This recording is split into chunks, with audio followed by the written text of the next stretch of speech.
G'day everybody, welcome to the very first episode of my brand new podcast.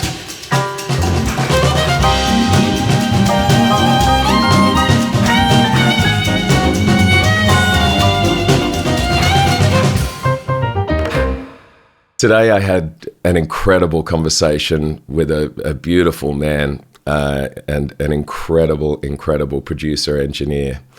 His name is Jimbo Barton. And Jimbo has worked with so many of the biggest names in music history. I'll just read a few names for you. He's worked with Phil Collins, Ice-T, Kate Bush, Destiny's Child, Fleetwood Mac, Men at Work, Crowded House, Red Hot Chili Peppers, Kiss, Justin Timberlake, Timbaland, Enya, Eric Clapton, Metallica, Rush, Rob Thomas, George Michael, Queen, James Brown, and that is basically just scratching the surface. We talked about working with Freddy, we talked about working with Bowie, we talked about working with Metallica and all these amazing things. James shared some fantastic stories and some great insights into his creative process. So sit back and relax. I hope you enjoy this first episode. And this is my interview with the amazing Jimbo Barton. I've spent a bit of time in the last couple of days looking at your bio, and right. It's pretty amazing. And so I suppose the first question I have for you is, because when I look at your bio, I just go, holy shit. How do you look back at all the work that you've done, and how do you process it? Do you feel like you've succeeded? Yeah, I don't really process it. I mean, you do projects and the project passes and you know, it's a credit you've got. And I mean, I've really enjoyed every project. Well, most of the projects I've done. So, do you listen back to your work a lot? No, I don't. Very little. Interesting. Why not? I don't know. I might hear it on in the pub or something like that, or it's elevator music or something like that. But no, I don't go back because I only hear the bad things about my own work. Is that right still? Yeah, I don't hear the good things.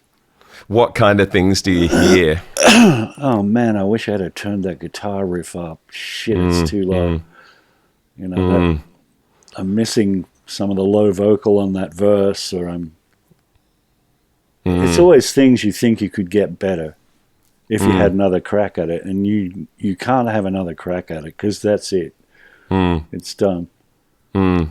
That's such a common thing, isn't it? With I think at all levels, and I think up and coming music makers probably feel like when you have made huge hit records that you wouldn't experience those feelings. It never goes away. Interesting. Are you still in love with music and making records? Yeah, I am actually. I've trimmed off the type of music I'm doing, and I'm essentially working with artists that I've had a previous rapport with. And I enjoy that only because we have a friendship and a pretty close friendship. And so it's not like, learning the curve again. And of course these days the budgets are just not what they used to be. And so I can't legitimize being away from my house for several months for for tuppence. How much of budget's changed? I would say probably around $300,000 US. Wow. Yeah. I mean, less. That's nuts. I've had people contact me for projects and say, we'd love to have you on board, and I get all enthusiastic and I get the demo, love the music, and then the manager calls back and says, and I'll ask him, so what's your budget? They'll say, $15,000. And I'll say, okay, so $15,000 for studio time or 15 grand for me or what is it? Oh no, man, that's the whole project. It's soup to nuts. Wow. And Yeah, it was so what, 300 a couple of decades ago. Yeah, we'd get, up to $500,000 to make a record. It was a little bit different because you were going into a studio and the price tag of the studio was usually $2,500 a day. Yeah. And you would lock that studio out for months at a time. So it was quite expensive. The whole budget was, you have to fly bands in, accommodate the bands. And then when things started getting tight in production money, I kind of figured, well, why can't we just rent a bunch of gear and take it into a house rental, like a 5-bedroom luxurious house up in Topanga Canyon in California, and accommodate the band and have the studio, have a designated studio in the control room in the house. Yeah. And we just started recording like that, which kind of the record companies loved because it cut their budgets in half, or in at least sometimes down to a third of what the normal cost would be, and they were still getting the same product. Did you find you got more character from the sound from hiring different houses? Yeah, you just have to work out what you've got to do. Sometimes I've been in houses where we didn't have any live area except like the toilet or the bathroom. And so I'd set the drum kit up in front of the door of the toilet or the bathroom and mic the bathroom for room sound. Wow. Yeah.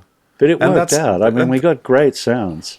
Yeah, and that's the kind of sound you probably can't replicate in a studio, right? Unless you're setting up the kit outside the bathroom.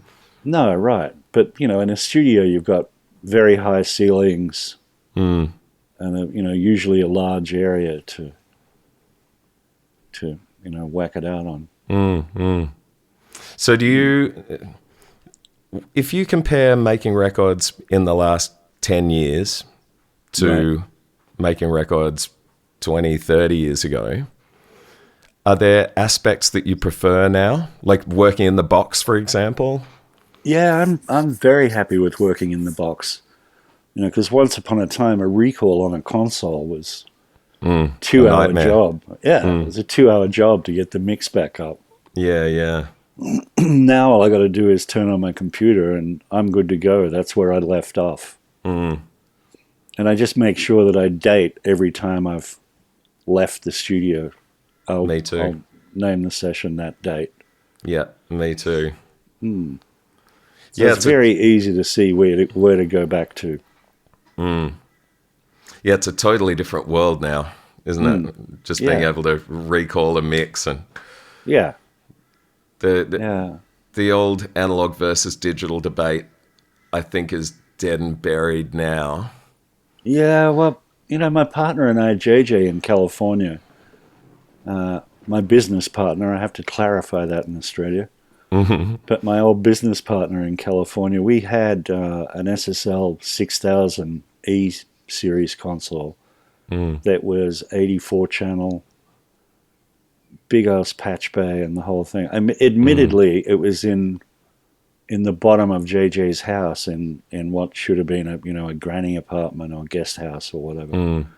So it was in that. So we had beautiful views. Like we kept the doors open all day, even though it looked at the ocean, and that's a big no-no with an old console. Yeah. But it was great to be able to just kick the doors open and have sunshine all day long. Beautiful pool area, and beyond the pool is ocean. And do you miss America? On the West Coast. Yeah, I do. There are certain things I really do miss. How long did you live there? Almost 40 years. Wow. Yeah. Wow. Because you only just moved back, a few years ago, right? Yeah, just a few years ago. And I moved in with my now wife, Sally Rice, and then we decided that we were a bit sick of Sydney, and so we packed everything up and put it into a container, into storage units, and just took off on a road trip in a newly purchased Toyota wagon, and we just started cruising up and down the country looking for places where we might like, and we ended up here. We're in a little tiny town of 700 people. Amazing. Down south. Yeah, down south. And so it's a whole lot different from LA or New York. Yeah, just a touch. Well, I can look out my window while I'm working here, and I can see sheep in my next door neighbor's yard. If you'd have said that to me 10 years ago, I would have said, hell no. Yeah. And so now that you're there, happy. Yeah. Is it far better than you thought it would be, or is it different? It's a pretty incredible quality of life, because all of the food we consume is grown locally by local farmers. The pub is just a crack up. It's got old diggers in it, and farming families. Yeah.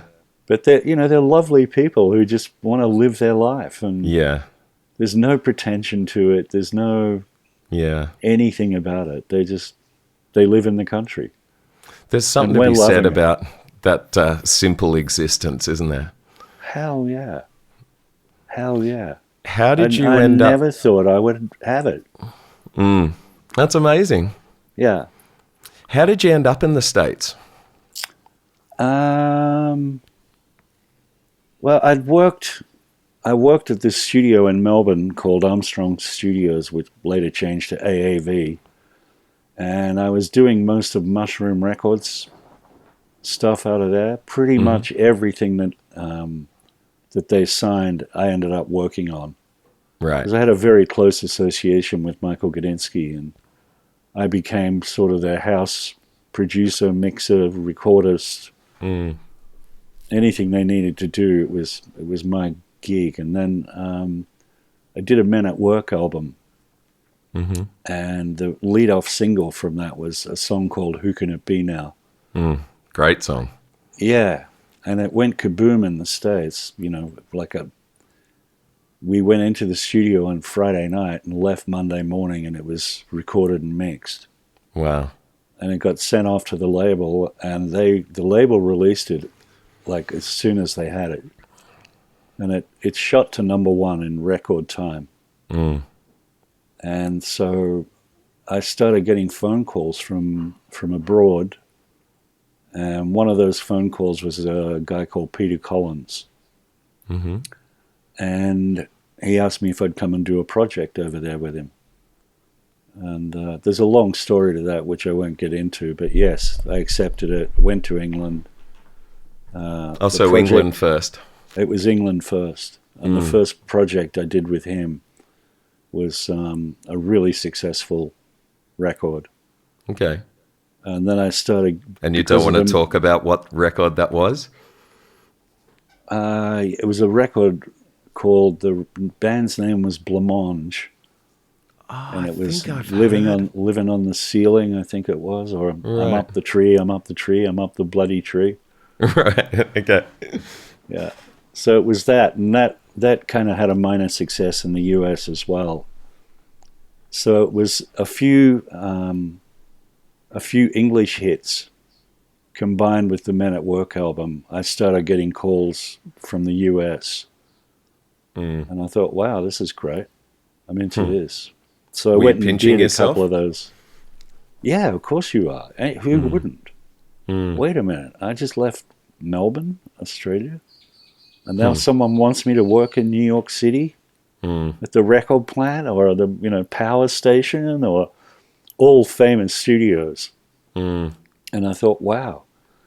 But I have to say that when you walk into those studios for the first time, it's like, holy shit. It's like impostor syndrome. You feel like you don't really belong there. But did you get over imposter syndrome? Yeah, very quickly. Nice. I thought, all right, this is okay. I can do this. And that was the beginning of it. And then Because I was only going to be gone for a few months, I thought. And then I think my first trip back to Australia was 5 years later. Wow. And you're just working constantly in that 5 years. Yeah, constantly. And then through Peter Collins, I started working with Trevor Horn as well, working on some of his projects. And, you know, just word of mouth, I guess. It just spreads. And then the guy I was working with, Peter Collins, he got offered a Canadian band, Rush. He got offered production on their album. And I did that with him. And it was fantastic because it went platinum within 3 or 4 weeks. Wow. Yeah. So crazy. It was, yeah. And it just, I guess, the level of expertise of the executives back in those days were, you know, they were really on their crap. They didn't spend weeks making decisions and stuff. It was snap, let's go. Let's do this. What kind of decisions are we talking about that executives were making? Let's go with these guys. We've got studios booked in 2 weeks. Pack your cases, come on over. Here's your accommodation. Let's go. Right. We expect it by this day. Did the bands have a say in who they worked with generally? Oh, yeah, absolutely. You know, it was the band's choice, and then the executives would just make it happen. You know, they might have heard a record and thought, we love that record. How do we get these guys? So So you've moved over to the UK. Yeah. And all of this success is coming your way. Was it a whirlwind that was difficult to deal with, or was it a whirlwind that was just a blast? I mean, it must have been a whirlwind, I'm guessing. It was a whirlwind, but, you know, it didn't matter whether it was Mondo Rock in Australia or you know, Rush in New York City or whatever it was. You know, we're really lucky in that, you know, musicians are a pretty cool caliber of people in that, you know, once you walk in that studio, you got to hang your ego at the door. So it was no big deal for me. Didn't matter who I was working with, you know. I did get starstruck once when I was working on a project with Freddy from Queen. And that'd do it. That was kind of like, oh my God, impostor syndrome again. And then we got done. What was Freddie like to work with? He's amazing. What a beautiful, beautiful man. And we got to the end of work on the second day, and Freddie said, "Oh, do you want to come over for dinner? I'm going to cook a curry." And you kind of look around and you look behind you. No, he's talking to me. He's talking to me. Wow. So that was, you know, pretty amazing. But, you know, even that, because of the intensity of the work, that guy's so quick and so amazing at what he does. You know, on the same drum track, he'll build up 5 or 6 versions of a song in a day and throw all of them out and just keep one. Wow. So, Fred, what do you want me to do with the rest of I've got all these multi-tracks with songs on them. Erase them, darling. Wow. Yeah. I mean, that's really knowing your artistic vision and having confidence, isn't it? Yeah. But what an amazing singer. You know, hit top C just like that. Just. What's it like when you're sitting in the control room and someone like Freddie opens his voice into the microphone? Phenomenal. You get shivers all over you. Every hair on your body goes up because he was such an amazing singer. Incredible. Yeah, it was just incredible. And he could hear everything. He wasn't a vocalist. So would do a whole take. He'd stop and say, "No, that's shit. Just go back again. I don't know what I was thinking." Is that right? Oh yeah. Wow.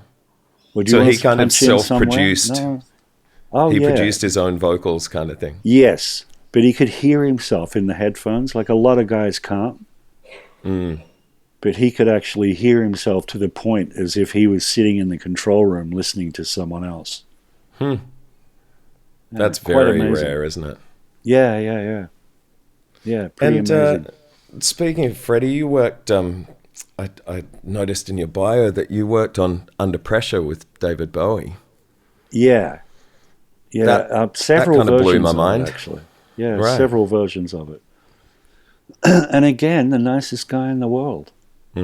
Unassuming. At the time, I'd suffered a shingles attack in this left quarter, my top of my head. Oh, that's nasty. Yeah, it was pretty bad. I looked like Elephant Man for about 3 months. And once all the swelling and everything went down, I had this dilated pupil that never went back to normal. It was just always fully dilated. Wow. So it was funny when he walked in the room and looked at me and he said, "You and I are going to get on perfectly." Why? Because you were a bit Because we different. both had the dilated pupils. Oh, he had that, did he? Yeah, he had that too. All right. Yeah. And so what was... Honestly, I've got a million questions. But what was the process of doing that track, for example? It was post-production and mix. One of them was a live thing. And then he wanted to revocal the original one and remix it, which wow. we did. We did it, but I don't think it ever came out. I don't know what happened to it. Right. But the other one was a version of Under Pressure with his bassist singing. Oh. He was there too. Leanne, what's the name? I can't remember her name. Sorry. That's okay. Wow, what an incredible memory that must be, working with a genius like that and Freddie. Yeah, it's That's mind-blowing. It's pretty incredible. But Back then, in those... Sorry. Yeah, go ahead. I was just going to say, back in those days, it felt like Australian records... I don't know if it was a perception or not, but it felt like Australian records didn't sound as good as those made in America and the UK. Like, all the big Australian bands went overseas to... Well, not all of them, obviously. There were a few notable exceptions, but is that accurate for starters? And if so, why? I think, to be honest, it's down to the songwriting. Right. And the caliber of the song didn't really make it. You know, if you look at bands like the River Band, who did incredibly well in the US, but they used an American format. You know, there was the intro, verse 1, pre-chorus, chorus, re-intro, verse, and they had all the, the Eagles-style harmonies and things like that. So it was more playing to an American market. So it was pretty instant success for those guys. And the records, they all sounded like Californian records. Right. So you didn't notice a difference in quality between working in an Australian studio and going overseas?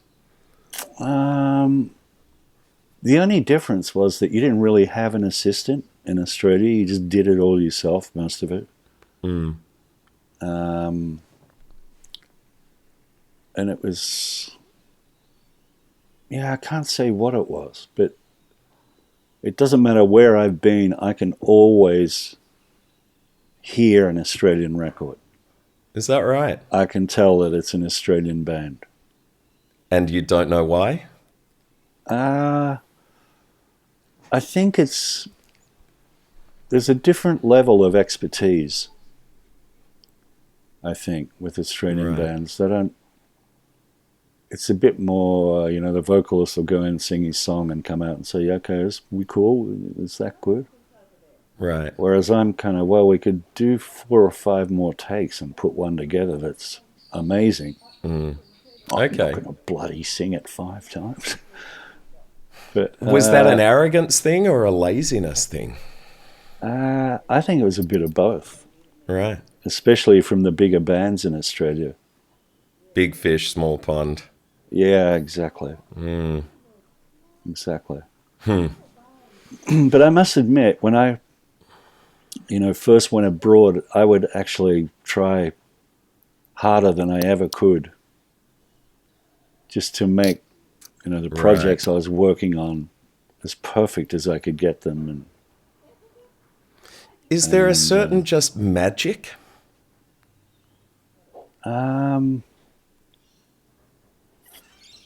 I think for me, when I first went abroad, it was probably drum sounds.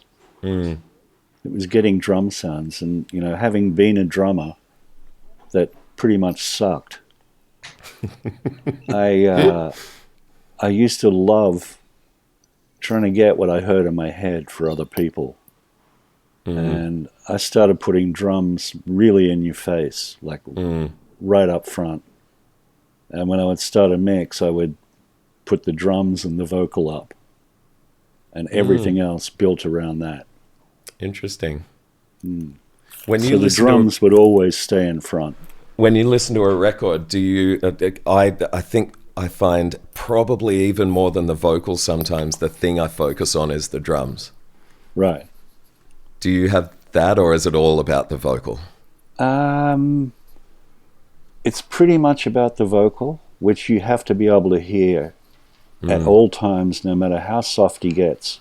You gotta know how to, you just got to ride the shit out of the vocal and make sure you hear everything and it's in your face. But it is about the overall track, but I usually start there just because that's my central focus. And the level between that vocal and these drums can't change. And that's achieved by vocal rides as opposed to a set and once forget you compression. Once you start putting all the other instruments in, obviously the vocal starts taking a big one. So then it becomes about vocal rides.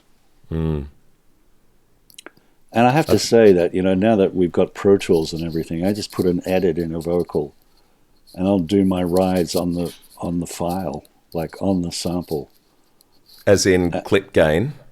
Yeah, as in doing, rides up and down. Right. And the reason I do that is because I like the way that it hits the compressor. Yeah. Yeah. If you just, enlarge the file, turn it up on the chunk of file, it hits the compressor in the same way that the loud stuff hits it. Yeah. So I've really enjoyed that about using Pro Tools. And yeah. That's a great tip. It's a way easier format. Oh, totally. I think that's a common mistake that a lot of mix engineers, but particularly at the kind of, more beginner level, right, is they don't realize the importance of riding the vocal. They just think that they've got to get the compression setting right and it'll do all the work for them magically. No, it doesn't do that. Yeah. That doesn't happen. You've really got to finesse it. So when it comes to drum sounds, I remember talking to you when we had a few wines before I moved from Sydney. Right. Yeah. And you became a specialist drum sound guy for a while, where you were saying that you would go from studio to studio pulling drum sounds.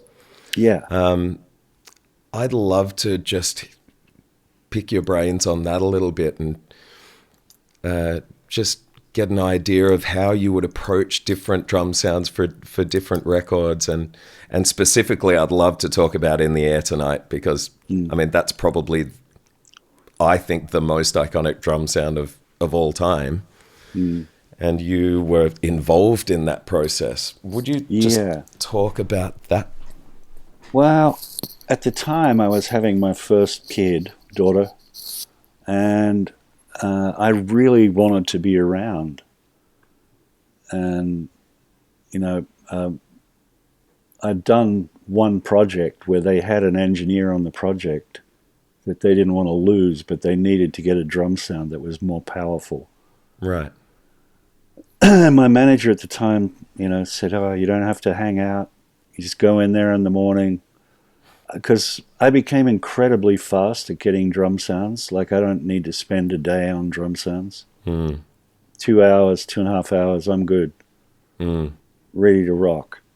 And that's from scratch, setting up the kit and choosing the mics and all the rest of it, right? Yeah. Yeah. That's from a standing start.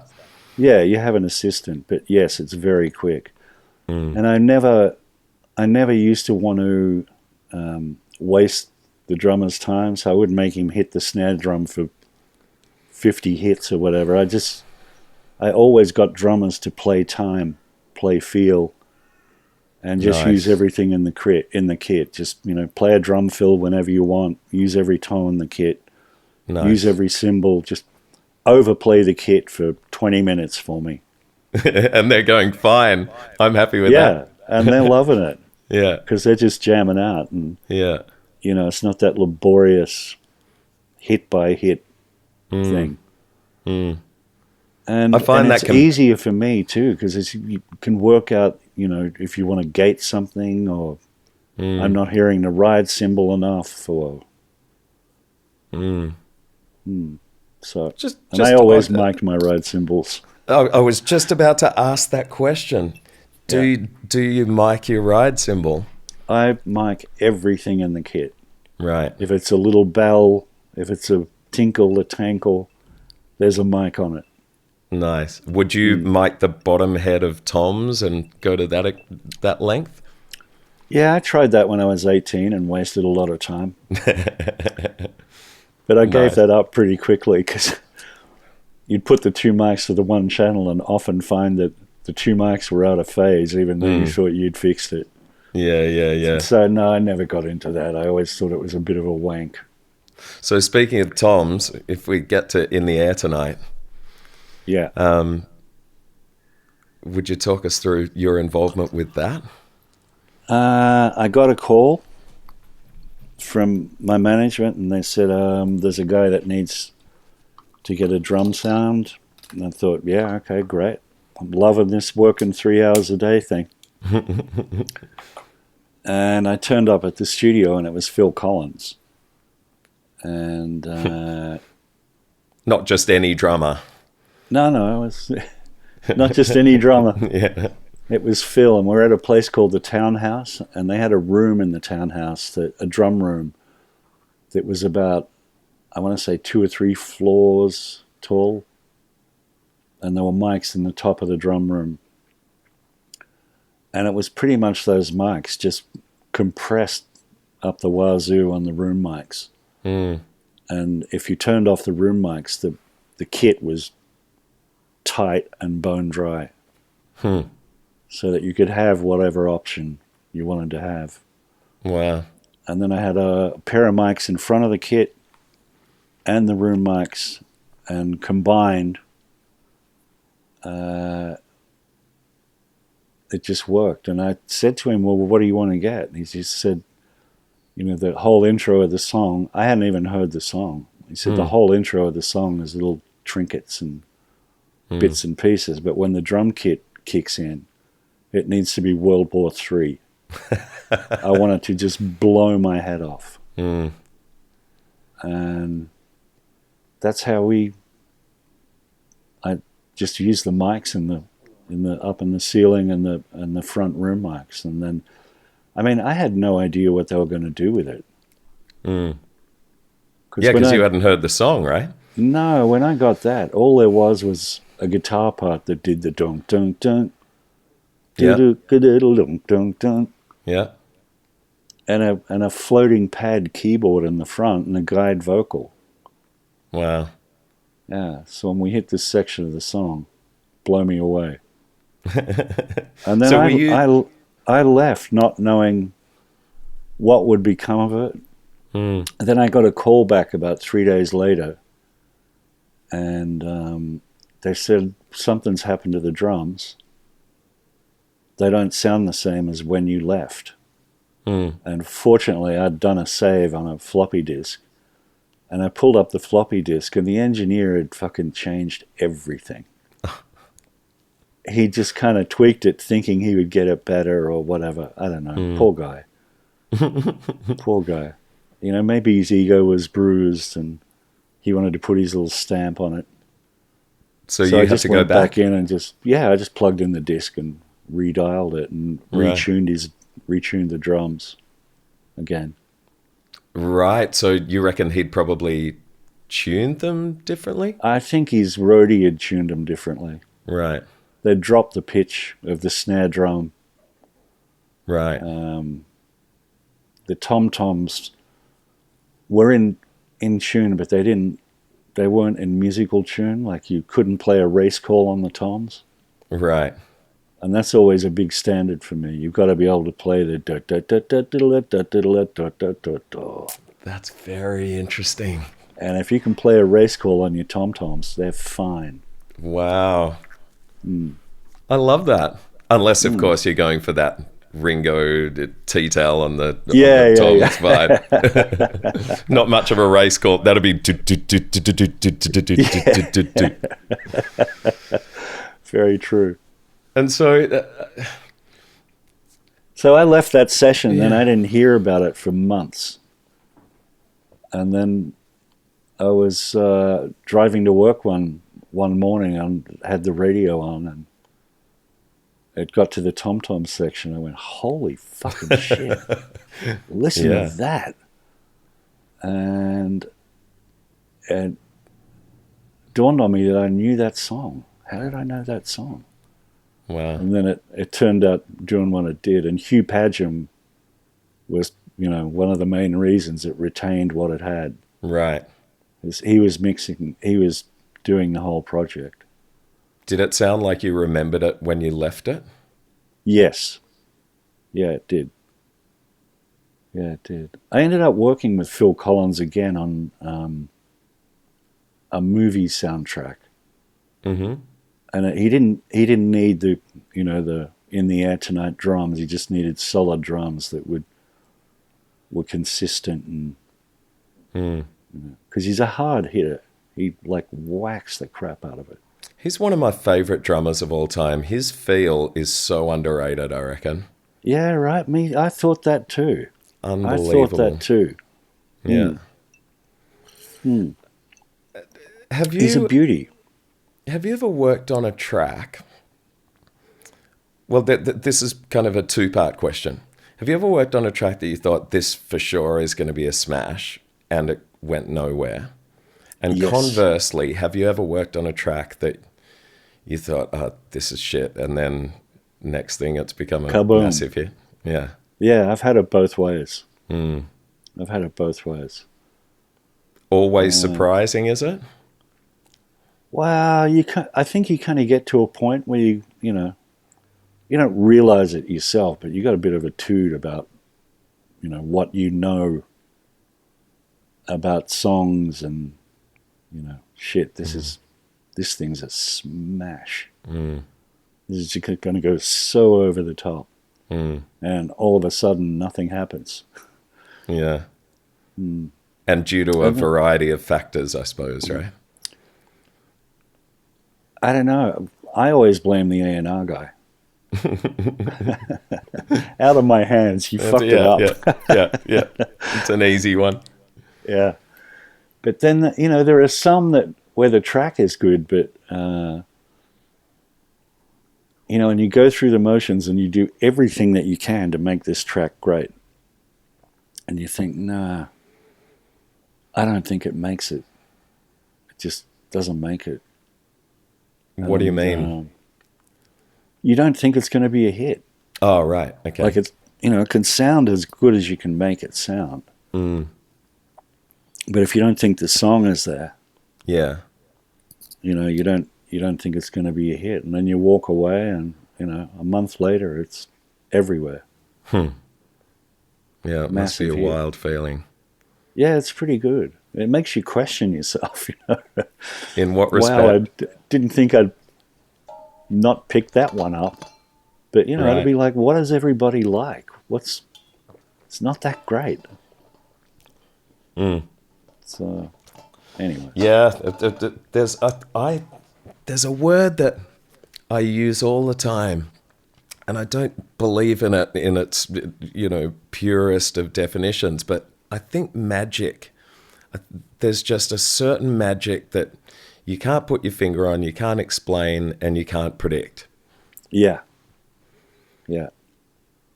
Yeah, that's true. I mean, I did this project with a New York band called Dog's Eye View, and we did it up in the Woodstock area. We rented a house and brought all the gear in and everything. And the songs were all really good.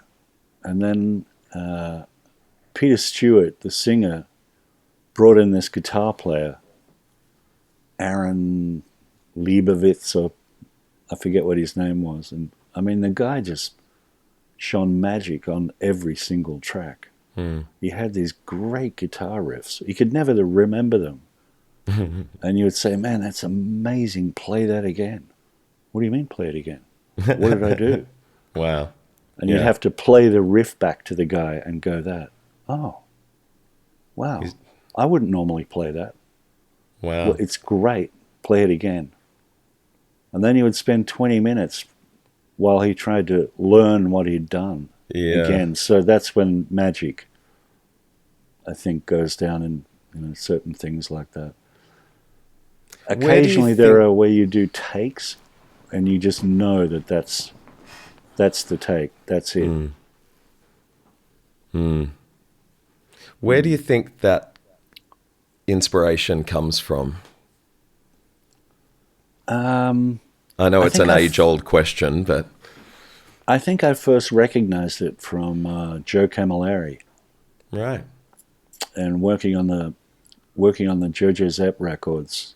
And then after the fact, I forget the name of the new band.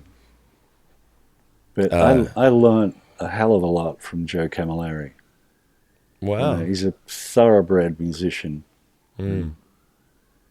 He really does have a knack for feeling things and capturing greatness.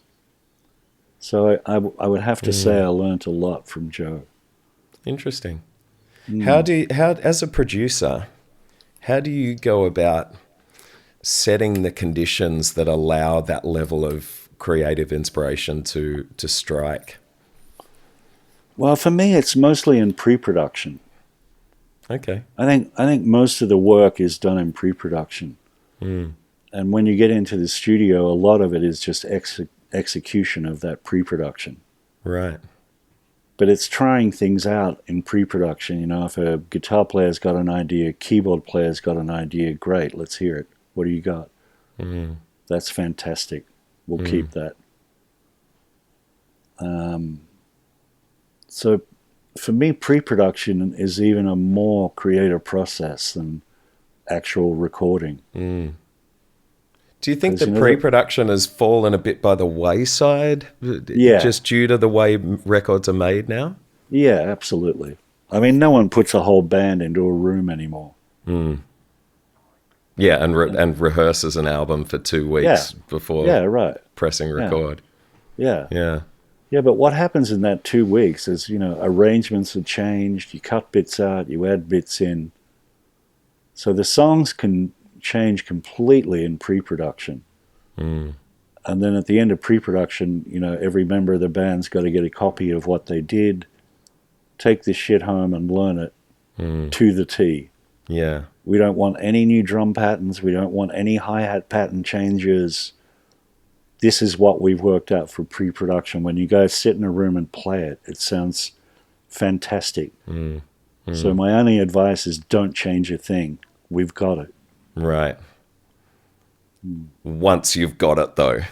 Yeah, once you've got it. You know, What but about it's a lot of going over shit and going over it, and it can fatigue some musicians, but when they get into the studio and it takes them 10 minutes to cut a track, just play the pre-production, and it's a matter of getting a take, and then we'll obviously build on it from there. Yeah.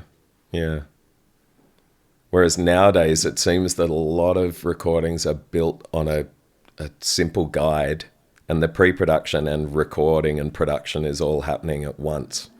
Yeah, right. Someone to come in, put down a acoustic guitar and a vocal, and then you collectively sit back and go, how are we going to make this as amazing as it can be? Right. Well, occasionally I would, if it required more guitar parts, I'd have the guitar player bring a friend in, so that you could hear both parts together. Okay. If there's a dude playing an acoustic, I'd make him bring his best friend in, and he'd play the line underneath, or just so that you could get the full picture of exactly what you wanted to do. Yeah, that's interesting. And usually, what the friend played was replaced by the main guy, but occasionally they'd bring the friend in to the recording. So. And that's where you got to leave the egos at the door. If the friend can do a better job, then get the friend to play it, right? Yeah.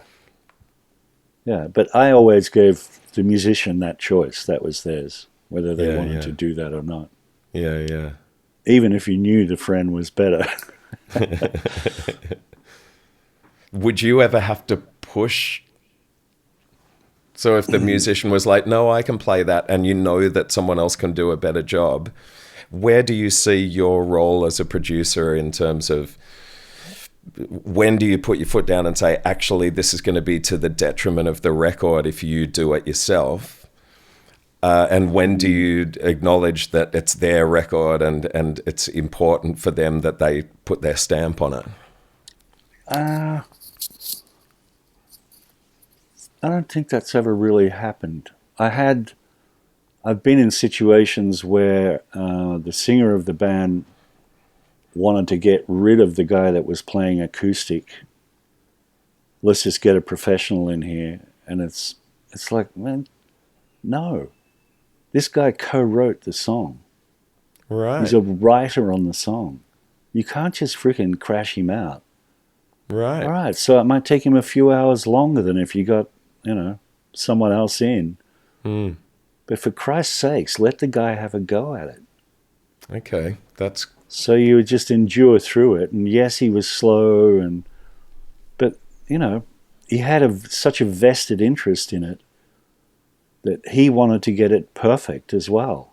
And it worked on that occasion. It's their song, yeah. Yeah. Why shouldn't he have that? Look, that is a perspective that I've not heard.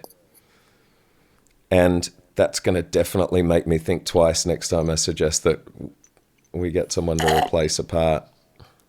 I mean, obviously, if the guy is hopeless and he can't even keep his guitar in tune, well then, it might be worth getting someone else in. I had this one situation where I was still living in London and working on this record, and the singer wanted to get Jeff Skunk Baxter to overdub. It was doubling a horn section. Right. That was the solo of the track. Yeah. So we came to LA, set up in the studio. We're all good to go. We're waiting on the Skunk Baxter, and he's due in at midday, 1 o'clock, 2 o'clock, 3 o'clock, 4 o'clock, 5 o'clock, 6 o'clock. Many phone calls. Oh yeah, he's on his way. He's on his way. He finally turns up, and it's like the guy I was working with, Peter, says, "So, Jeff, where have you been?" And I was like, "Yeah, man, I've been out shark shooting." Shark shooting, okay. So then he starts setting up his gear, and he's going through all these effects pedals and showing us what his new rig can do from this guy that's just built this new rig, and it's like 8 o'clock at night. And he finally starts playing on it, and he was hopeless. Is that right? He couldn't fucking play the part. Just couldn't do it. So we ended up calling it. And he went home, and Peter and I are sitting in the control room with the assistant, and we were just like, fuck, what are we going to do? We flew all this way. It's cost all this money. And we're going home with nothing. And the assistant, who was probably 17 years old, said, excuse me, I got a roommate that plays like Jeff Skunk Baxter, and I could try giving him a call and see if he wants to come in and try something. And we looked at each other and burst out laughing and said, why not? Yeah. What have we got to lose? Yeah. This fucking kid comes in and he's just all over it. Suspended ninths, and he just goes to town on this thing, and the kid's like 18 years old, and that's what we used. Wow. Yeah. And do you think is that just complacency from Jeff? I think he was just a massive freaking cokehead. Right. And I mean, I have no problem with that, but he'd gotten to the point where, you know, he's Jeff Skunk Baxter. Yeah. Yeah. He's a hero. Yeah. And then we heard, 12 months later that he became a DEA agent because he ratted out all his coke buddies. Is that right? Wow. Yeah. Wow. I put a little thing up on social media saying that I was starting a podcast series where we were talking about all things recording and songwriting and all the rest. And I said, what would you ask successful music creators if you got the chance to speak to them? And one question I really enjoyed, someone said, do you have a standard creative process that you follow, or reading between the lines, or do you just allow it to unfold in whatever way it's going to unfold each particular project? No, I never have a preconceived idea because you work in so many different studios and locations, and every studio has different microphones, different consoles. So you just sort of, for me, I just walk in and see what we've got and let's go. Yeah. Okay. Let's wire it up, get it going. And what about mixing? Mixing, I usually did on our own SSL console in a place called Playa del Rey. It's just below Marina del Rey in California. Mm-hmm. So and that's the place where you were looking out over the beach and all the rest of it. Yeah. Yeah, right. So for mixing, I usually went back there, or it would be, if I like to record projects on Neve equipment. So whether that's 12 packs or a full console or whatever, I always end up mixing it on an SSL. So that would be the one thing, I guess. But sometimes. But that's changed, right? Now, I mean. Yeah, that's changed. But I still carry the same sort of, in the recording process, and you got all the sounds and everything's working together. It can sometimes be an effort to make it sound like that when you get back to an SSL console. And you've got to keep that in mind, like what you liked about it in the previous location where you recorded it. You want to retain, what you were working on there. You don't want to change it completely. And, totally. I mean, I've worked on a project where we had 2 Mackie 56-channel consoles, and I would use one to record through, and the other one for playback out of the machine. Yeah. Wow. And I got to mixing, and I couldn't get that sound back, and it was killing me. You couldn't get that Mackie sound. No. And so I brought my Mackie in. I brought my 56-channel Mackie in and plugged the multi-track into that, then came out of the Mackie into the SSL. And you put the SSL flat, and just basically pull up your balance on the Mackie and use the same monitoring EQ you were using on the Mackie, and, Amazing. Problem solved. And you just couldn't reproduce that on the SSL? No. It lost something. It's that magic again. I'm sure it's that magic word. Yeah. Well, SSL is all this fine wiring and stuff like that, and the Mackie's like coat hanger wire. So maybe that's got something to do with it. But yeah, the electrons are struggling a bit harder. But I thought about getting the Mackie in for the mix, and I just thought, no, that's ridiculous. And then, I mixed the first track, and I just thought, nah, I like the rough mix better than I like the final mix. Amazing. And so I thought, fuck it, I'm going to bring my Mackie in. And that just solved the problem. So now that you're in the box, yeah, do you have a set process for mixing? Not really. No, not really. Like, does it still start with drums and vocals? Not as much as it used to. Now I kind of tend to put everything up and balance everything at the same time. Obviously, in the back of my mind, I know where I want to go with the vocal and the drums. So you get there, but I put other things around it now and get it going. That's very interesting. Why do you think that is? I don't know. I tried it a few times and I thought, wow, that's kind of cool. I like doing it this way. How often do you struggle with a mix? Not very often. Not very often. I've had a few where I might come back several days, but as we discussed with in the box, where you leave it, you can come back to that. Yeah. And if you come back to it 2 days later and think, you can go back to an earlier mix and go, that's better. Iteration. Yeah. That's a better version. I'll start from there again. Yeah. And do another remix. Yeah. Do you think that sonically records are better now than ever? I think sonically, for people that know what they're doing, yes, I think it's better.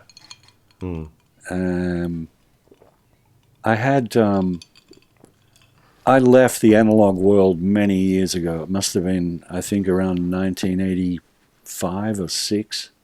Oh, wow. Yeah. And where did you first go? I went to a Mitsubishi X880. Wow. And I kind of, it used to bum me out that when you would record a project on 2-inch, by the time you got to mixing, you high end is like full boost. It's like, where's all my crispy high end? And even on the record machine on analog, I used to hot rod the drum tracks, and I'd go up a half a dB at like 12K or whatever, just so that when the tape played it back, you still got the high end that you'd been listening to. Right. And I was working in Montserrat in the West Indies for a Canadian band, Rush.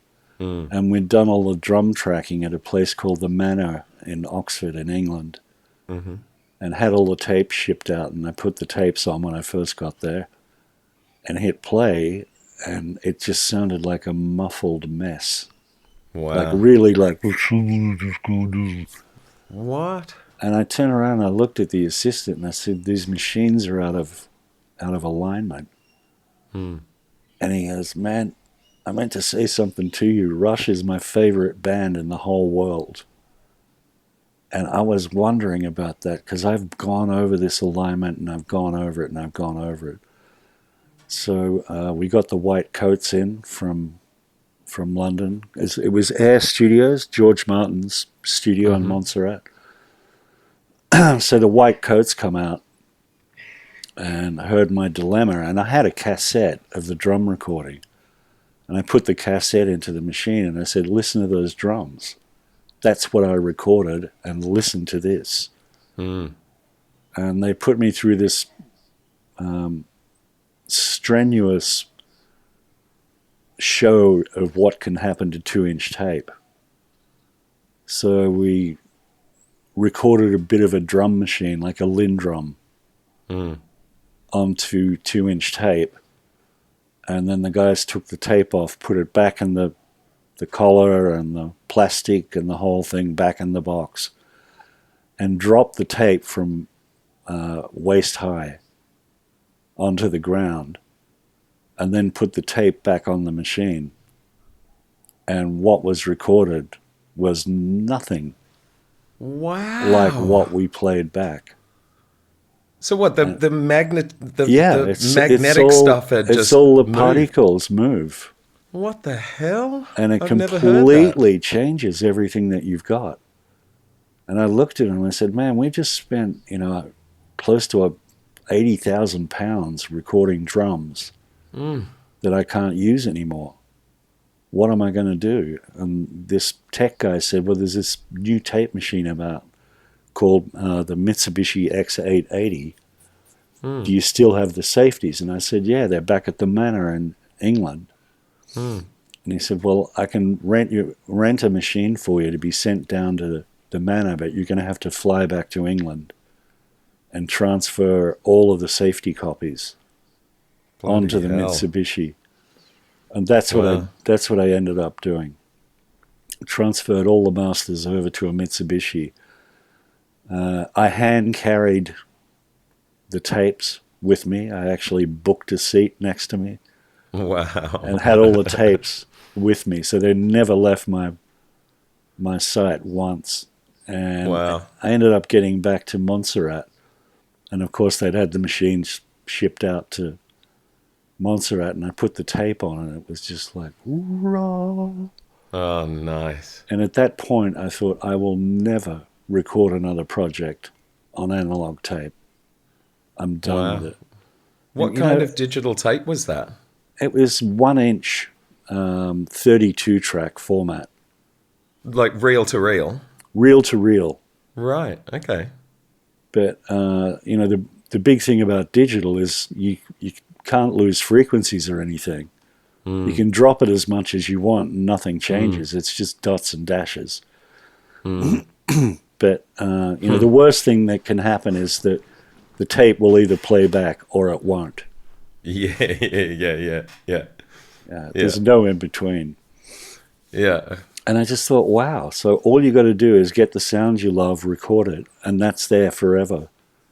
So that was my first entrance into the digital world. And then the Sony 48 tracks came along. So, what was Neil Peart like? Oh, to die for. He's one of those drummers that you just sit in the room and, from 10 o'clock until 6 o'clock in the evening, every hair on your body is on end. Wow. He's the only drummer I've ever worked with that could play a different time signature on every limb. And you could say anything to him. You could say, okay, right arm 7/8, off he goes. And he's still doing 4/4 on his kicks and 7/8 on his right hand. And when he would do this thing, obviously it goes out of time, but every 13 bars it goes.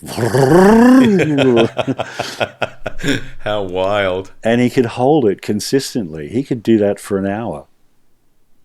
His brain was just split into this phenomenal independence. It was mind-boggling to stand there and watch the guy play it. He was incredible. Wow. And I think everything I did with that guy was a one take. Wow. He'd have his crap all worked out. If the arrangement was changed or something, he'd learn the arrangement change, do all that. But he wanted to start on the crack of 10 o'clock in the morning, and you had to be in the control room, mics open, ready to hit record. And he'd walk 10. into the room, go out the back, clack, move shit around and go, okay, I'm good. And you hit record. Wow. And off he goes. And he'd just nail it like one take. Amazing. And you'd sit there in disbelief at what that guy could do. Phenomenal. Him and Stuart Copeland, I would say, are the best two drummers I've ever worked with. Oh, I love Stuart Copeland so much. Stuart Copeland's amazing. Absolutely amazing. And Stuart did a thing and that was where, with the Police, right? Yeah, that was the Police. I did a tour, recorded a tour with them. But Stuart had this thing where he'd have a click drum in his ears, and when he got to the chorus, he would jump a click, and it gave you the impression that the track was speeding up. And he'd get to the end of the chorus, and he'd lose the click he'd jumped, and he'd be back where he was. What the Phenomenal. hell? Phenomenal. How is that even possible? I don't know how he did it. And he had this, he had a rack of like, I want to say 10 little delay units. So he did all his own delays. If you climb behind Stuart's live drum kit, you couldn't fit a rice paper in there for pedals. Wow. And he knew where everything was, and he could trigger what he wanted to go into the echo. So it was, one of those big high. You just hit a button and off it'd go to this delay and supply the delay. So you just had to record stereo out from the delays. But yeah, because I think of Walking on the Moon and the importance of the delay on that track. Yeah. Exactly. Yeah. Do you find that the really great players, are they more or less likely to openly receive instruction from the producer? I think, you get to a certain level of expertise and you know what you can play and you're really comfortable in your own body. So an idea to change something is they will jump on it in a heartbeat. Oh, right. Okay. Yeah, they're way open to it. Doing the Eric Clapton Unplugged thing, when we had 3 weeks to do pre-production on that. And Eric came in without even a playlist. He didn't really know what we were going to do.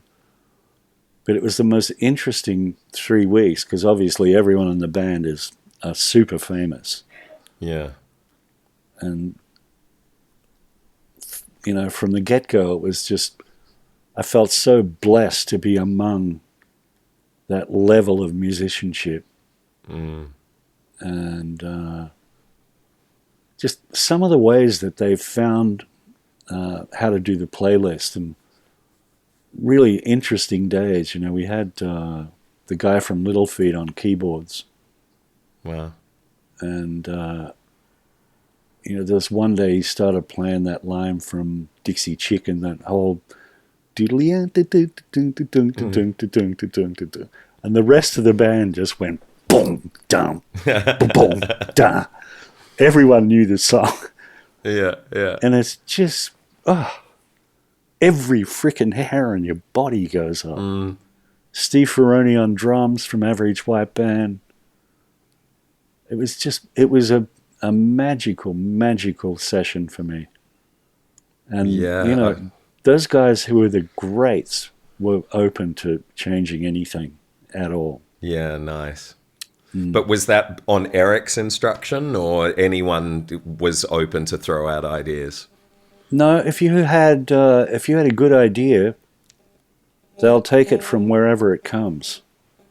They're not fussed. But I just got to turn the speaker off. It's buzzing. Yeah, that's fine. I remember asking you when we caught up last year. I remember saying, have you ever been nervous meeting someone? And you said I think you said only one time, and that was turning up to the Eric Clapton Unplugged sessions. Yeah. Yeah, and it was only because of the caliber of people. But, you know, all those guys are so amazing. Their egos are way long gone. Yeah, right. They know what they can do. They already know what they can do. So, and they're the nicest people on the planet. Just an amazing time. It was so great. I can't even imagine. Yeah. How did Layla get rearranged during that pre-production, or was the arrangement already worked out beforehand? No, it wasn't. Funny story to that, because Eric hated the MTV video director guy. He couldn't stand him, a guy called Alex Coletti. And yet I got on with the guy like a house on fire. And, you know, he'd come out, listen back, and great, we're in good hands, whatever. And then Alex Coletti came to me one day and said, listen, Eric won't talk to me, but would you be able to ask him if he wouldn't mind rearranging one of his classic hits and, you know, turn it into this modern thing? And it was a Friday night, and I went into Eric and I said, hey, Eric, I was thinking about an idea to maybe, and it wasn't my idea, clearly, but I was thinking about an idea if maybe we could rearrange one of your old classics and, you know, make it something completely different.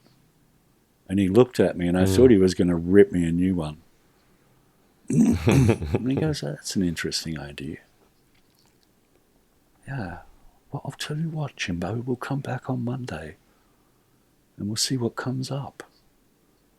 And so we went back in on the Monday, and, you know, the whole band was sitting there ready to play, ready to rehearse another old classic Clapton song.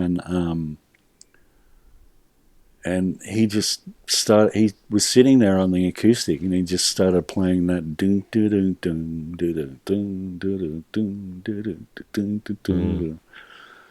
And the whole band are just sitting there watching and going, fuck, what's this? Wow. Haven't heard this before. And then he jumps into a vocal. And, you know, the whole band just went, whoa, that's fucking great. So he was improvising it? Yeah, he'd obviously over the weekend he'd worked out how he could change it. But when he sits there and plays that little riff, no one picked it. You know, how could you? Yeah, that's right. It's quite different. Yeah, it is. It's really different. And that was the birth of that. Then they rehearsed that. What did you think when you heard it? I thought it was amazing. I thought it was incredible. I was a big fan of the original. So, what an amazing thing to experience. Yeah, that was a great session, I got to say. It was fantastic. So how long did you spend on pre-production for that record? About 3 weeks. Right. Like every day, basically? Every day. 5 days a week. Because those guys... Full days? Yeah. Those guys don't work on weekends. Right. Yeah. Yeah. Yeah. Yeah, but they were full days. How wild. Yeah. How wild. But, you know, there were easy days. You know, there were... if he tried something new, you know, in the acoustic thing, he'd want to come out and have a listen to it just to see how he thought it would work. Are you multi-tracking it? Yeah, I had 2 Sony 48s. Right. And I had a Neve which was in the van, in the mobile, a Neve to record everything. And the output came back out through a Mackie. Had a Mackie on top of the Neve. So I think we've discovered the secret to the Jimbo Barton sound is a Mackie console. No, I didn't. It just, they're cheap, and it was a quick go-to fix to come, just use the Neve to record. Because I hated that side thing mixing on the Neve. You can't access EQs, you can't do anything. So I'd go in, out of the, through the Neve, straight into the console, and straight out of the console into the back of the Mackie. And you're in an OB van at this point? Yeah, I'm in an an OB van, yeah. Right. But, the mix that went to air that night on MTV was through the Mackie. The live-to-air broadcast was a Mackie. Wow. And then it got remixed in New York. Right, okay. So the record that kind of went out was a remix. Yeah. Is the original mix still available? Is that what you see if you go to check out his performance? I'm not sure. I don't know if it's available or not. I've never gone looking for it. Do you reckon you could pick it? Yeah. Yeah. I was actually going to mix the thing, and at the time I was working at a studio in New York called The Power Station. And this guy Steve was my assistant, and I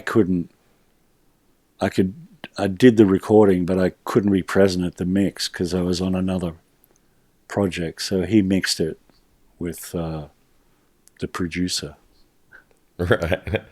Did you feel like you missed out? I felt bummed, yeah, but I couldn't get out of this thing I was on. And Steve knew what I did. We'd worked together for months and months.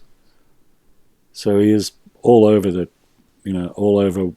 way I would do things or the way I'd make things sound. Right. So he ended up mixing it. And I think he did a great job. He was kind of trying to emulate what you would have done. Yeah, you had done. He said all I did was listen to the rough mixes. I listened to the mix that went out to air and mimicked that. So. Nice. That album just had such a huge impact. Yeah, it was a phenomenon, wasn't it? Yeah, it kind of was, right? 27 million copies. It's the largest selling live album in history. Is that right? Yeah. Wow. Yeah. Huh. Well, there you go. Lucky me. Well done. Congratulations. Lucky me. Yeah. And another... It's funny because when it comes to talking to you, like, we're mates, and so it's not something that I don't ever feel it's appropriate to say, so tell me stories about all these awesome people you've worked with. So that's why this podcast is cool, because I get to ask you these things. The thing at the moment is Kate Bush is back at the top of the chart. I know, right? and you have worked with Kate, and that album that you worked on and that version of Wuthering Heights, right, changed my life. I remember thinking that's the most extraordinary chord progression, and the melody and that guitar solo at the end I just adore for some reason. There's something about that guitar solo. Yeah, right. What was Kate like to work with? She was incredible. She was incredible. She had a studio down south, and it was on her south father's... of what? South of London. Right. Almost down to... God, I forget the name of the town. But she was very special lady. Lovely person, really cool. smoke like a chimney. Is that right? Yeah. And I probably shouldn't say this, but I will. She had me picked up every morning from London, and it was about an hour and a half's drive down to her farm. And there would be 3 newspapers and 3 reefers in the slot in the back. Wow. And I had to have read all the newspapers and done the 3 reefers by the time I turned up for work. What would have happened if you didn't? I don't know. Well, the driver's name was Andrew, and he was her personal driver. So was she a current affairs nut? yeah, she was interested in world goings on, and she stayed on top of her shit. But super, super nice. And the hardest part was that she would dance around the studio in her father's wife beater, which is oversized wife beater, and trying not to look at the things that were bobbing around. Yes, I can imagine. She was so lovely and so talented, and she's got a vocal booth which you're not allowed to see, and that incredible reverb that rips into her vocal. It's her vocal booth that does that. Like, she looks up in the air and this amazing freaking room sound and it records on her mic. What? Like, she Where's knows this when to vocal lean booth? back. It's in her home studio. Oh, right. Okay. Yeah. She had And you've never heard anything else like that? Never. She's the only one that I've ever heard sound like that. Wow. Quite amazing. Wow. And so what do you make of the fact that she's number 1 again with running up that hill? Good on her. Yeah. Good on her. There's a really dear friend of mine, Julian Mendelsohn, that mixed the original. But she wanted to re-vocal it, as she did with Wuthering Heights and a couple of other tracks. And there was another song called Experiment 5, I think, that she'd had around for quite a few years, but she wanted to re-vocal that too. This is for the whole story compilation. Yeah, where she re-released everything. But, again, another wonderful part of my life, and I think it's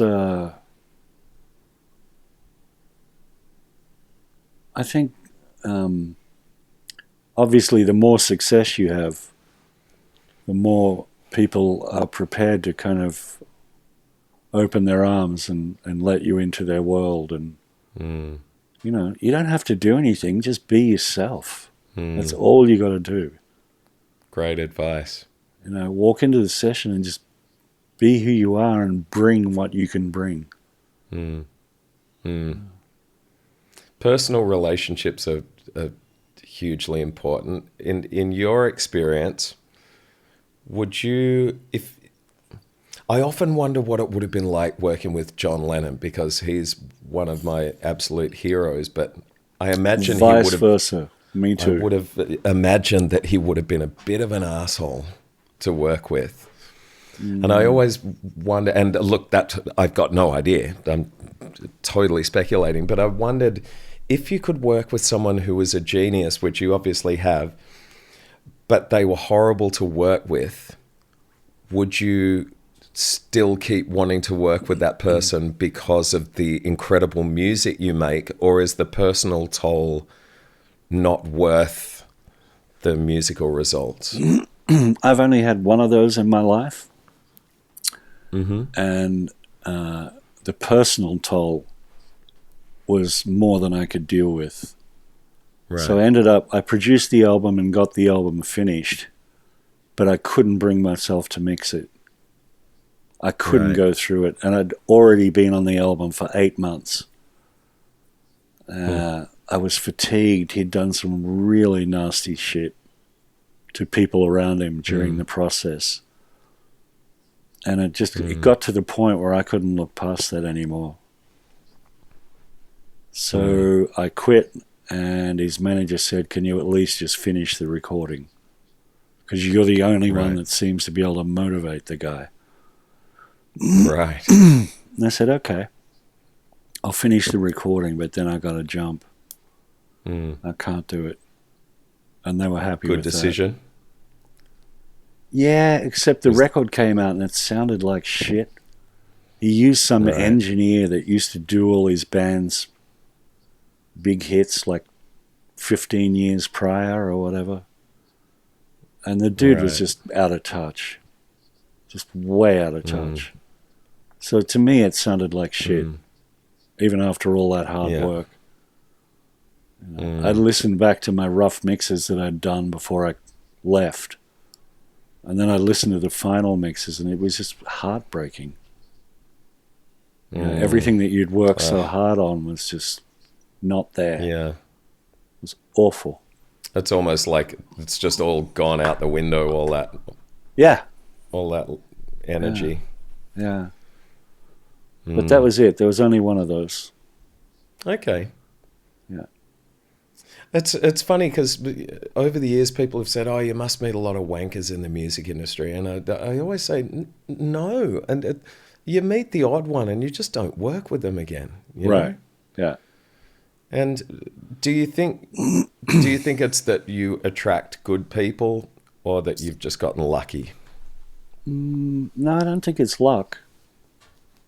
I think my approach is an open mind. And sometimes you've just got to let people fall over before you come in and make a comment. You've got to let them try something, even though you know it's not going to work. Right. You've got to have that amount of patience to let them go through it. And, you know, to be honest, in my experience, the bigger the artist, the nicer the person. Just because they've already been through their ego shit. You know, they're done with it. They're on the other side of it. And it's just about making great music. And they're just super cool. I've never really ever had problems with artists. I might have had problems with someone in the band. But yeah.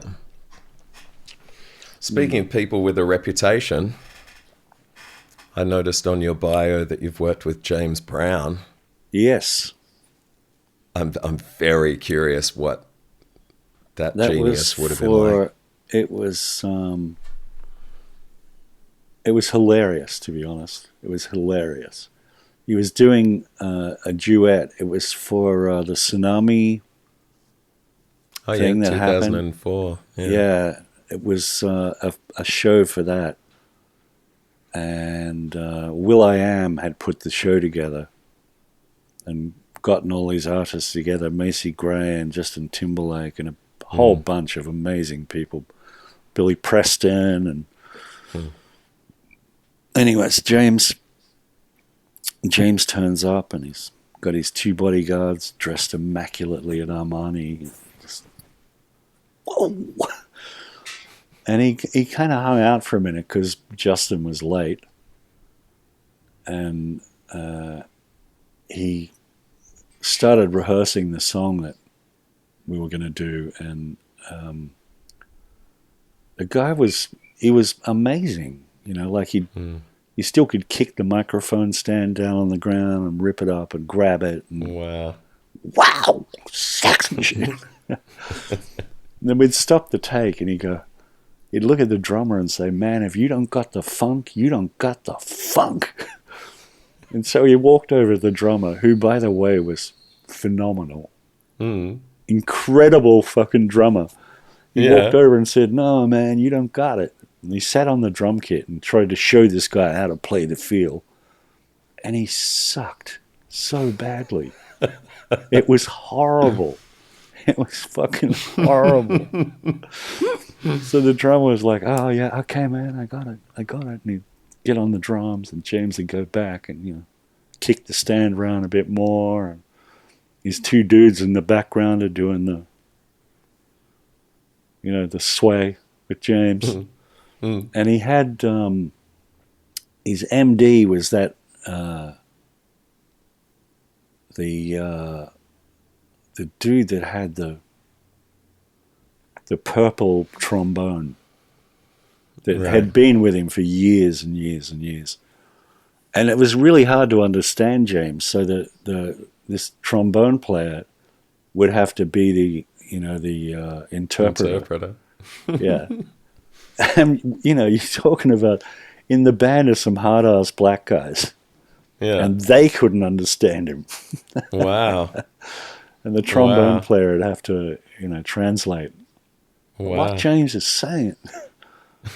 But it was hilarious to see him try and play the drums and sucking really badly. But did the other guy change his approach as a result, and was James happy? Or? A little bit. Right. He just wanted to be acknowledged that, he'd gone and changed this part. He'd had an input. Yeah. I think, and how was the Justin? drummer was phenomenal. Right. Justin was traumatized. He couldn't believe he was in the same room as James Brown. Because, Justin's pretty damn good. He's a great singer. Sure is. Yeah, but he was just so embarrassed, and, Mr. Brown this and Mr. Brown that. Because Justin's from the South as well. I think he's from Nashville or something like that. So very polite. Always very polite. And James Brown is like, man, you stop calling me Mr. Brown. My name's James. Wow. And did it turn out good? Yeah, it turned out great. But what song was that? Sex Machine. Oh, wow. And what was the other one? A Man's World was one that they retained, and we recorded ultimately on the night. Unreal. And it was in a little dive gig in LA. I think it was called the Palladium or something. Oh, that's a pretty well-known venue. Yeah, it's well-known, but it's a bit, it's a shithole of a gig. It's like that one in New York that everyone goes on about, the blues club in New York. Blue Note? Blue Note. And then you get there to the gig and it's a shithole. Yeah. I remember walking along the streets of New York, and there was a clothing store that I liked the look of. This is in 2010. Right. And I walked into this clothing shop, and I just saw there was one of the walls that had heaps of old posters on it, but behind glass. Oh, yeah. And one of the staff came up and said, can I help you? And I said, I'm just having a look around. I was just walking past and saw the place. And I said, what are those posters? And they said, this used to be CBGB's. Oh, right. And it's now a clothing It was like store. an old church. It didn't look like an old church from memory, but I can't remember from the outside. Yeah, right. Yeah. It looked like it used to be a rockin' venue that's now been gentrified and got really expensive men's clothes in it. Yeah. But it was unreal. It was just that random walking into a place and finding out it was one of the most important venues in rock history and punk music history, of course. Yeah. Speaking of rock, Metallica. I'd love to ask you about working with Metallica.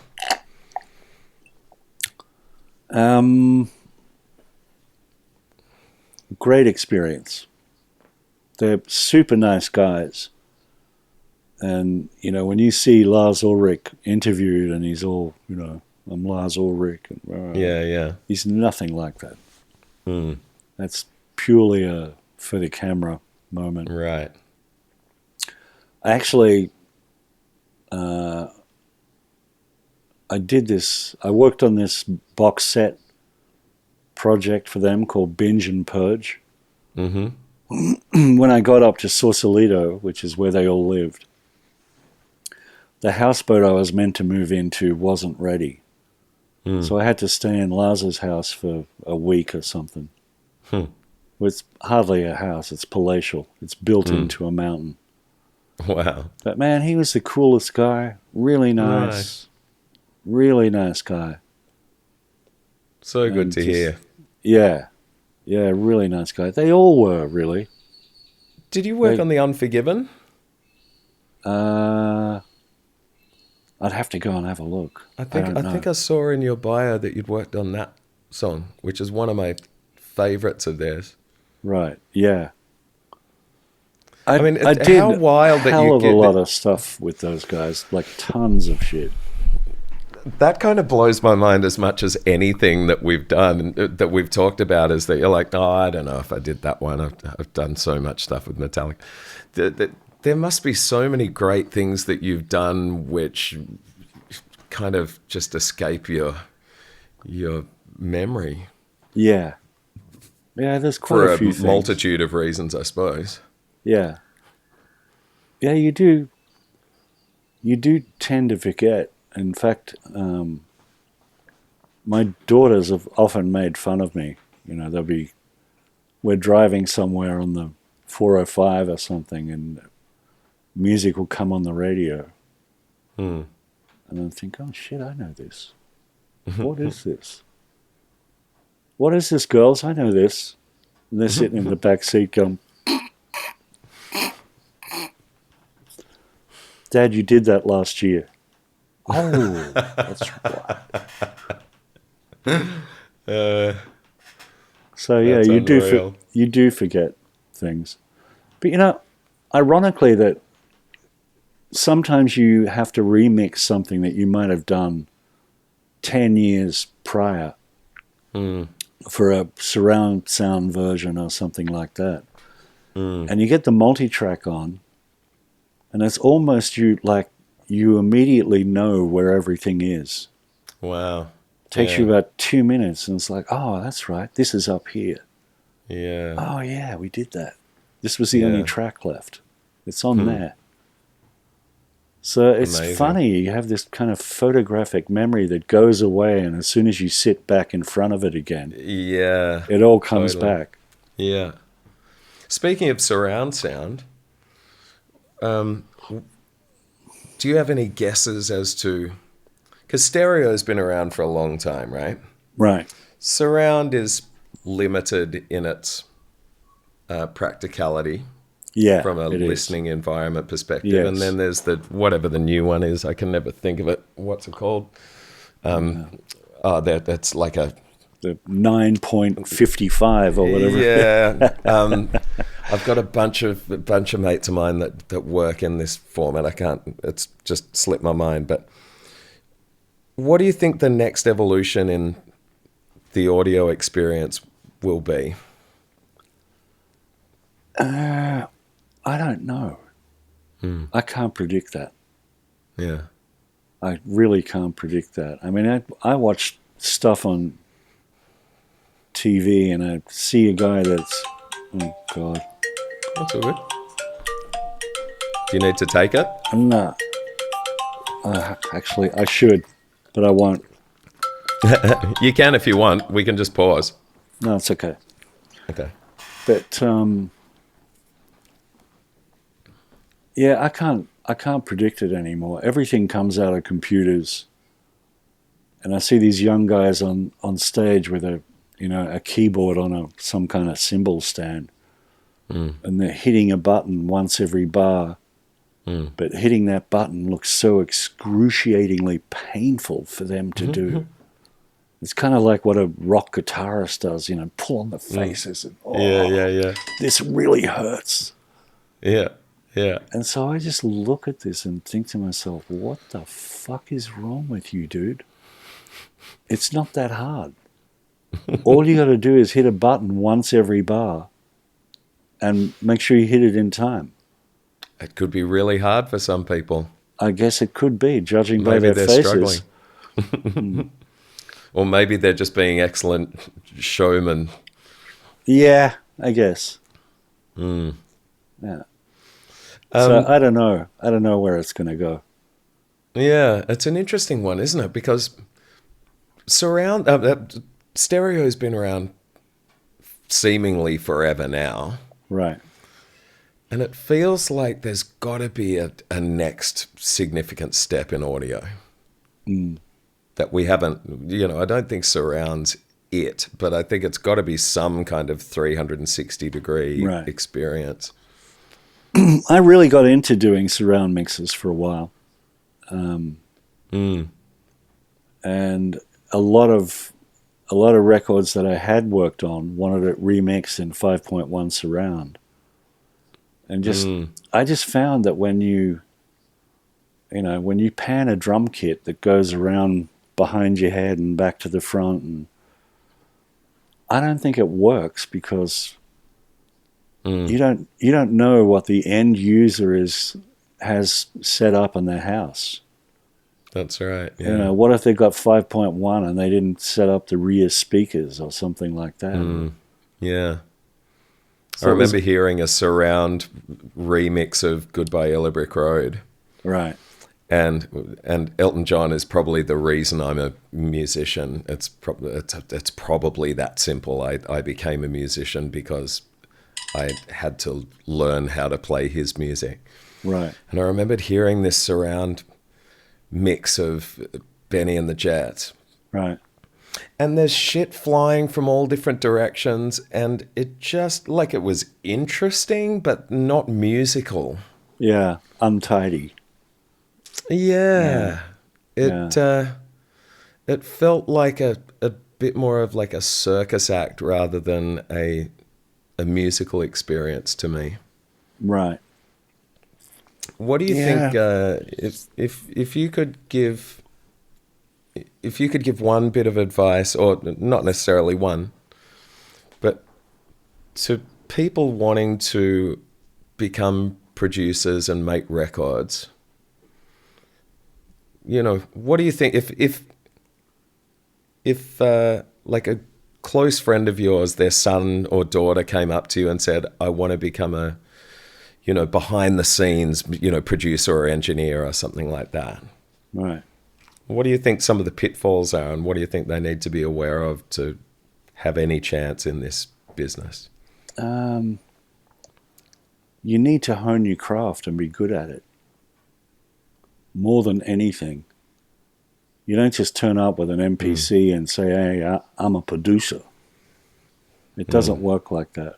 You need to know your craft. You need to do it over and over and over again until you fully comprehend what it is you're doing. And, even as a producer, you need to have musical knowledge. You can't just, walk in there as some punk off the street and think I'm a producer. I mean, I know it's worked. But... please. It's all good. You've got to be able to talk their language, right? You've got to understand what you're doing. I mean, if you've got a freaking musician in there, I've worked with bands that said, oh man, it's so easy working with you. Our last producer, do another take. That sucks. Do another take. That sucks. And that's the guy's total advice, and he's meant to be a producer. Yeah, that's hideous. I mean, okay. Is that the biggest constructive thing you can say? Yeah. That sucks? Yeah. Some people, I guess, it happens. It happens. I mean, that's the producer's role of being a psychologist, really. You've got to understand psychology. Right. Right. And we all fall down from time to time because everyone's different, and there's going to be people you read wrong, and we fuck up as producers and engineers. Right.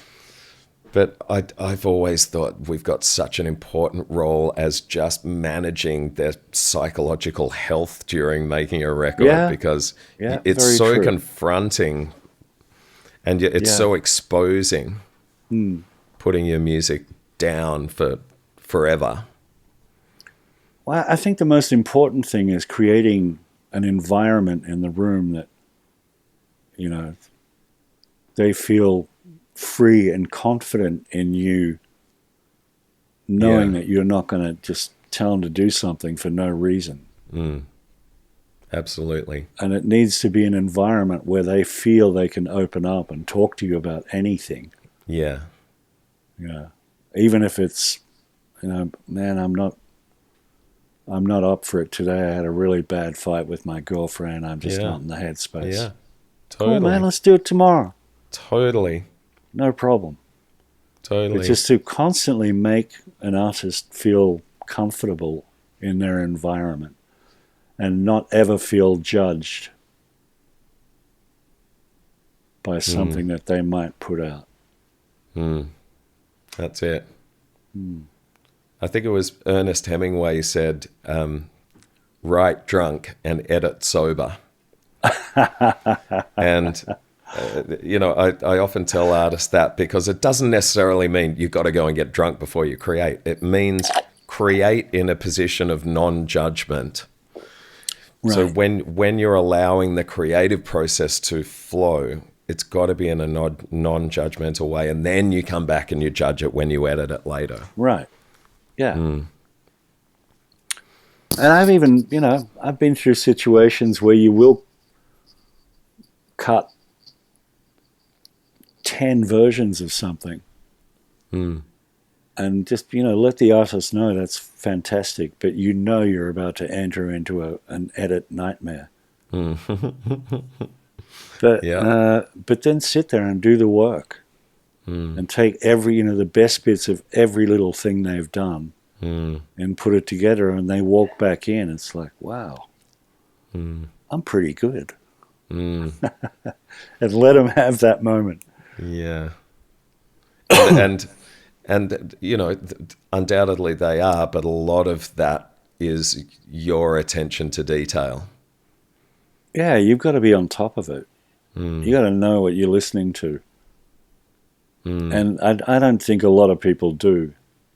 They just sit there aimlessly recording, and then, you know, they'll take the first take of the vocal and tune it. Yeah, that's right. What's that about? Yeah. Do you think up and coming producers understand how much attention to detail has to go into it? You've got to listen to 12 takes of a vocal, and you've got to do it line by line, and sometimes you're cutting syllable by syllable. Sometimes you're making a phrase out of, it might be 6 words in a phrase, and you're using 12 takes to make that sound incredible. Right. Some guys do get it, and some guys don't. And the ones that don't, you just let it go. It's all right. You know, that's fine. That's what my job is, right? Yeah. So do that. So where we're at now in 2022, you've just finished a Rob Thomas record, is that right? From Matchbox 20? It was a TV special. Nice. Okay. For the cable network. Nice. A live thing? Yeah, they perform live. There's no audience. It's just them performing in a studio. Oh, cool. Yeah. And when will people be able to see that, do you reckon? I think it's out already. I think it's already played. Oh, nice. I do have a link to get to look at it, because they sent me one when they were done with it. But it was a lot of fun, actually. And I've worked with Rob for years and years with Matchbox 20 and on his solo stuff. So I think we have a certain trust between ourselves now, and he's gotten to the point where he's more than happy to just send the material and wait till he gets it back. Yeah, that's great. He doesn't need to have involvement, doesn't need to stress about it. And yeah, so yeah, we got a good relationship. We got on really well. Nice. And so that went smoothly. What's coming up for you? Nothing that I know about right now. Does that worry you? No. No, I'm cool. Awesome. I'm okay with it. I mean, I'm more than happy in my own personal life. I've taken up country living, which I never thought I would do. Yeah, you and me both, huh? Yeah.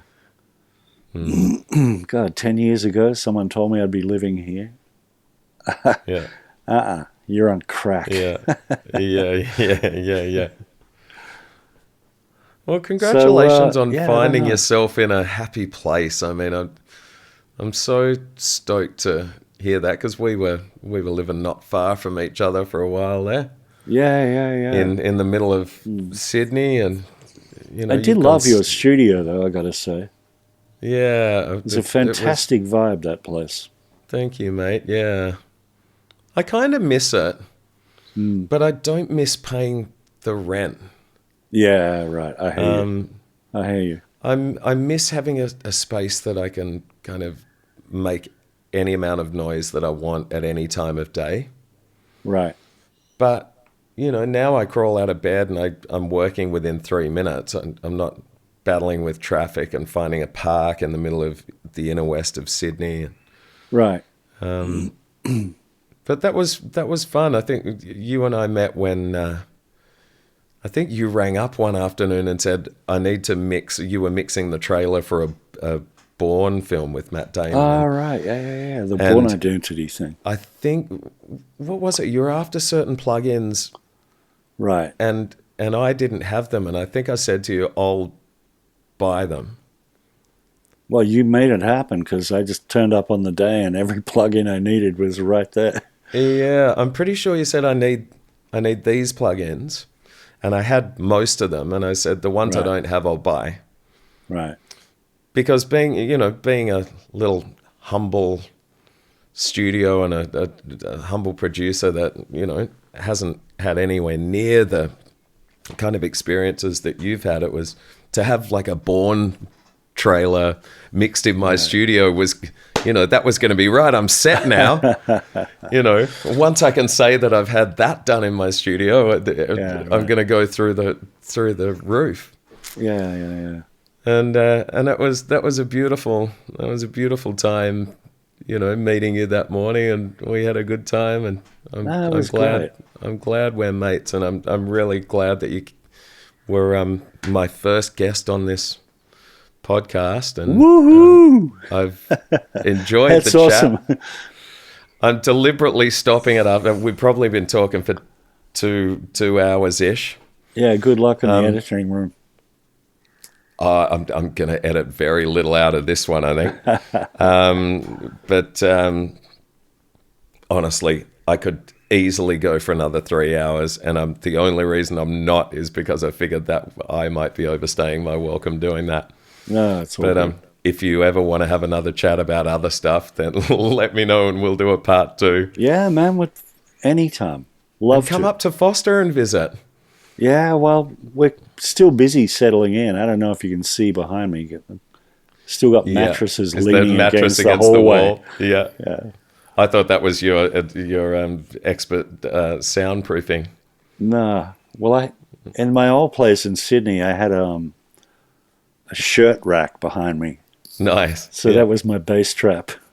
Yeah, but actually, I'd love to touch on that real quick, if that's all right. Yeah. A lot of people get very, very caught up in technicalities when it comes to setting up their own space to work and record and mix in. And there's absolute validity to all of it, right? What's your approach to setting up your own little creative workspace at home in like a spare room? You just use what you've got. I mean, I'm sitting in a room now that for some reason I now find I have to go out and buy a subwoofer because I've lost on my bottom end. And I think it's because the walls in this place are stuffed full of, old insulation. And it's just the whole room is a bass trap. Is that right? Yeah, and I've lost all the bottom end, so I'm going to have to go out and buy a subwoofer. And do you kind of panic at that, or do you go, fuck it, it's just what it is, I'll just deal with it? No, I did I did kind of panic. When I got set up, I pulled up the Rob Thomas thing, and there was no bottom end on it. And I just thought, wow, what the fuck? So I took a little thumb drive into the living room, because we've got a subwoofer on the system in the living room, and it was all there. Then it dawned on me that, okay, I plugged something in incorrectly and checked everything. No, it's all plugged in correctly. It's just the room. There's no bottom end in here. Isn't that amazing? Yeah. Little But once I get the subwoofer, anomalies. it'll be fine. Nice. Yeah. And do you just get any old subwoofer? And I got to say that, traveling so much in the US, I didn't want to carry a subwoofer around. So I just go to the local Costco and buy a subwoofer for $100 and bring it home and plug it in, and off we'd go. We'd make the whole album with that $100 subwoofer. That is unreal. Yeah. I'm a big believer in just using what you've got. You Absolutely. can't change it. So what are you going to do? too. You're going to be a drama queen and, I cannot work like this? Or are you going to get on with it and just do your job? Yeah, exactly. Use your ears, use your creativity. Exactly. You've got the knowledge, just use it. Don't demand and don't blame other people for what you can't get. Absolutely. So, Well, my friend, it's been an honor and a pleasure for and you. vice versa, Michael. Vice versa. It's been great. Yeah, mate. It's been unreal. And Thank that you, last mate. mix you sent me, I thought was amazing. Oh, nice. Yeah, it was incredible. Nice. Thank you. Really well done. Well, I'm at a point now where about 3 or 4 weeks ago, I watched a YouTube video of the guy that does the Weeknd's vocals. Right. And he was talking through, there's this one little reverse reverb sound that starts the verse. It's like a whoop, and that's all it is. It goes for a second and a half. Right. He spent 10 minutes talking about all the different plugins that he'd used to create this perfect reverse reverb sound. And it took me down a rabbit hole of watching some of the kind of producers that are working on like Dua Lipa and The Weeknd and these kind of current like great pop artists. Right.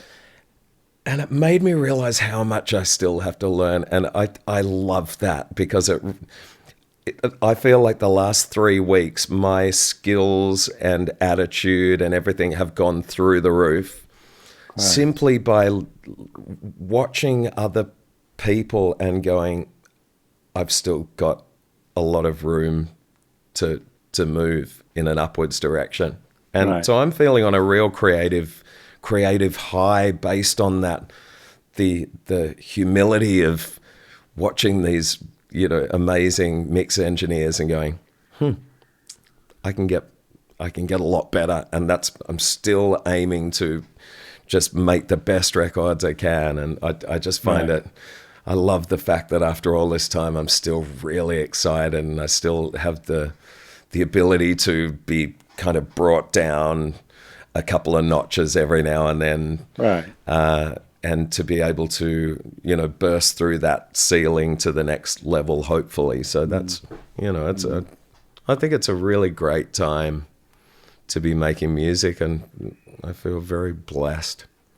And I feel very blessed to have spoken to you, my friend. And I'm sure people will have enjoyed this. I hope so. I hope they have. If not, I blame the A&R guy. Works every time. All right, my friend. All right, mate. Thank you so much. Great to talk to you, Michael. You too, mate.